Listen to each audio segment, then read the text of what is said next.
Nifty and BankNifty இன்னைக்கு என்ன நடக்க போகுது அப்படின்னு பார்க்கறதுக்கு முன்னாடி let's just recall yesterday morning என்ன நடந்துச்சு அப்படின்ட்டு எல்ஐசி மூலமா ஒரு நல்ல நியூஸ் வந்துச்சு that LIC IPO is going to get released on May 4th to May 9th இருக்கும் and price band is somewhere around 900 to 950.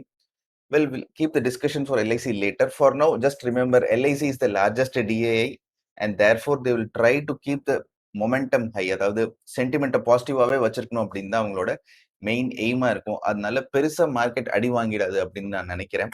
Well நேத்து அதனால ஒரு கேப் அப் ஓப்பனிங் நமக்கு கிடைச்சது அண்ட் லெவல்ஸ்ல பாத்தீங்கன்னாக்கா நம்மளோட ரெசிஸ்டன்ஸ்ல கரெக்டா போயிட்டு நிஃப்டி ஒரு ஹை டச் பண்ணிட்டு இட் க்ளோஸ் சம்வேர் அரௌண்ட் 17204.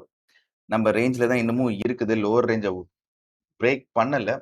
நேத்து குளோபல் மார்க்கெட்ஸ் பார்க்கும்போது இன்னைக்கு நிஃப்டி கேப் டவுன் ஓப்பனிங் தான் இருக்கும் அப்படின்னு தோணுது. Let's see what happened with SgxNifty first. நம்ம மார்க்கெட் க்ளோஸ் ஆனதுக்கு அப்புறம் it was completely down throughout the night நேத்து SgxNifty. பட் மார்னிங் 6:30 இங்க ஓப்பன் ஆயிருக்கு பாருங்க and it has been completely positive, ஒரு பாசிட்டிவ் ட்ரெண்டையே காமிக்குது. So it's likely to get carried away to Nifty also. ஸோ நெகட்டிவா இருந்தாலும் பெரிய நெகட்டிவ் ஓப்பனிங் இருக்காது அப்படிங்கிறது தான் இப்போதைக்கு இது சொல்லுது. குளோபல் மார்க்கெட்ஸ்ல அகைன் டெஸ்லா ட்விட்டர் நியூஸ்ல Nasdaq is down by almost 4%, 514 points டவுனா இருக்குது. Elon Musk is bought Twitter, so it's going to be negative for Tesla அப்படின்ட்டு மக்கள் எடுத்துக்கிட்டு டெஸ்லா ஸ்டாக்ஸ் நேற்று வித்திருக்காங்க. So Nasdaq was down. European markets were also mixed to negative தான்.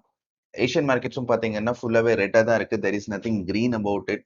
So ஒரு positive sentiment ஓவராலாக குளோபல் மார்க்கெட்ல கிடையாது. But Nifty may not be that negative for whatever reasons I said before. Nifty may not be that negative. Gap down opening இருக்கலாம், but after that it will be slightly positive அப்படிங்கிறது எனக்கு தோணுது. Let's not speculate much. Let the market open. எங்க அது settle ஆகுது first 1 ஹவர்னு பார்ப்போம். அதுக்கப்புறம் we can see the levels for Nifty and Bank Nifty. வேற ஏதாவது ஸ்டாக்ஸ் வந்துச்சுன்னா I'll update. Thank you.